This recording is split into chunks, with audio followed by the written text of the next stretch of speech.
And Stephanie joins me now live. Steph, it's great to see you. As you say, inflation's over 6%, numbers we haven't seen in more than 30 years. So how much higher can these prices go, and when do you see them coming down?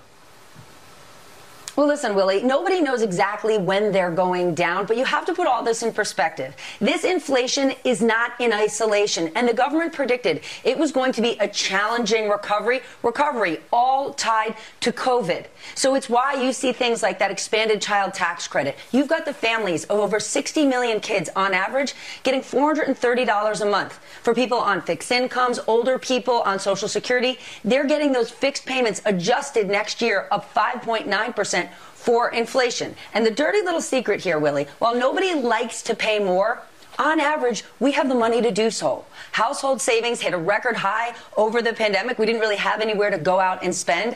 And as we said a moment ago, we're expecting retail sales this holiday season to break records. For those who own their homes, the value of our homes are up.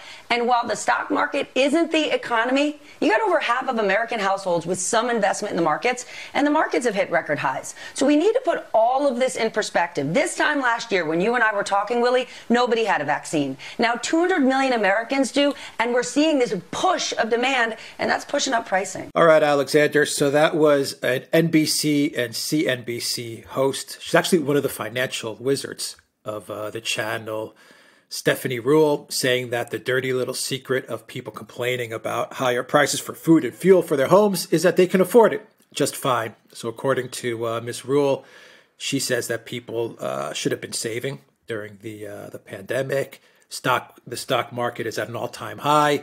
Home prices are soaring. And so her excuse is her cover-up for the inflation debacle, for this terrible state that we're in, is that really it isn't a problem because sell your home, cash in your pension, your 401k, because you have so much money from the stock market soaring and from your home prices going up, or from money coming in from the pandemic. So the 6% rise is offset by, these astronomical rises in stock markets and home prices. What a terrible comment. But, real quick, Alexander, before you comment on this is going to be a short video for everybody watching, is that it also shows how desperate the media is to cover up for Biden's economic policy. Anyway, your quick take on this, and we'll end the video. Your quick take on what the financial expert on NBC had to say about this. A financial expert on NBC, but just consider, let's take a step back and think of the political electoral implications, because this is the sort of thing that does circulate. I mean, do they seriously expect that people are going to vote for them when they sort of say things like this, that, it's fine, prices are rising, your incomes are falling, but it's all good because you should have saved in the middle of a pandemic, which was this catastrophe that we were being told was a catastrophe. So that proves, how it's all your fault. Blame the people for the problems, never accept any kind of responsibility. I mean, it doesn't seem to me like any kind of vote winner.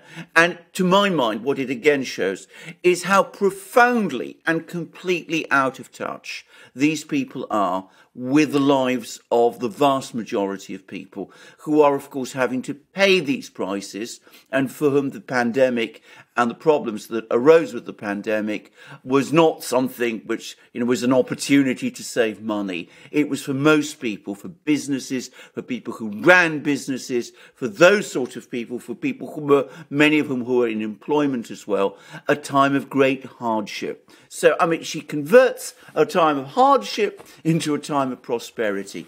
But anyway, let's put the sort of absurd politics of this to one side, the important though that is, and just look at the economics of this. I mean, this is an absurd idea.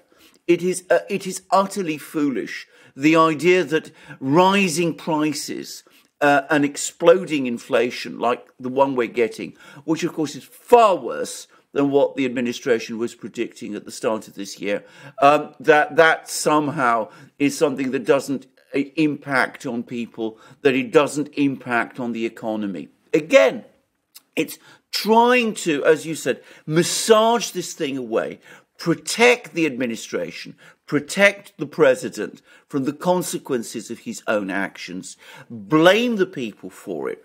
But anybody knows anybody who has spent any time following economics, following how economics works, knows that when prices rise in the way that it is at the they are at the moment, it puts pressure on living standards.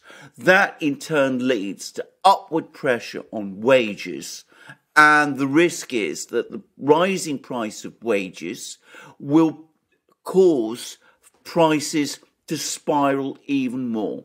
So you're going to get a wage price spiral, and you're not going to get transitory inflation. If that happens, you're going to get an explosion, a further explosion in prices and stagflation, and that's going to add heavily to the overall costs of businesses, which will be borne disproportionately by the people who are trying to run small and medium-sized businesses, which in any economy are the economy's backbone. So this shows a complete lack of understanding, both of the politics and of the economics of this thing. And always in this kind of situation, you don't start telling yourself, well, you know, people are fine, people are well off, when they self-evidently are not. You look at the problems that are festering in the economy and you try to do them, but you're not prepared to do that. You're not prepared to admit error. You're not prepared to blame your own president or criticize him or suggest that he might have got anything wrong. You blame the people instead. Yeah, and I hate the whole attitude of, you know, sell your home in order to buy food. You know, exactly. that whole, or, you know, cash in your stocks in order to buy food. I hate that attitude. And there's also that cavalier attitude of like, you know, kind of saying, well, you know, inflation just magically appears. Like everything that brought us to this point had nothing to do with policy or money printing. None of it. It just magically appeared. That we couldn't control any of it. It was just, you know, just came out of the sky. I just hate that. There's no accountability at all for any of this. Inflation, especially the kind of inflation we're seeing now, is a direct consequence of fiscal and monetary policies. It is of too much money chasing too few goods in an economy that was already growing and which did not need the massive stimulus which it got. We've said this many times on our programs. It is entirely the product of the massive mistake, the enormous mistake that was made at the start of this year by the new administration. They talked themselves into a fictitious situation where they thought that the economy needed a stimulus because that's what they campaigned on during the election.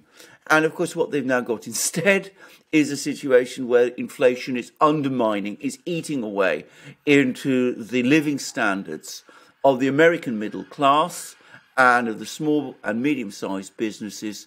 And of course, it was the middle class that voted for them in the elections and in the elections last year, and it was the middle-class voters who are now turning against them in the suburbs, as we've just seen in the recent elections that happened in Virginia and in other places. So it's how do they respond to all of this?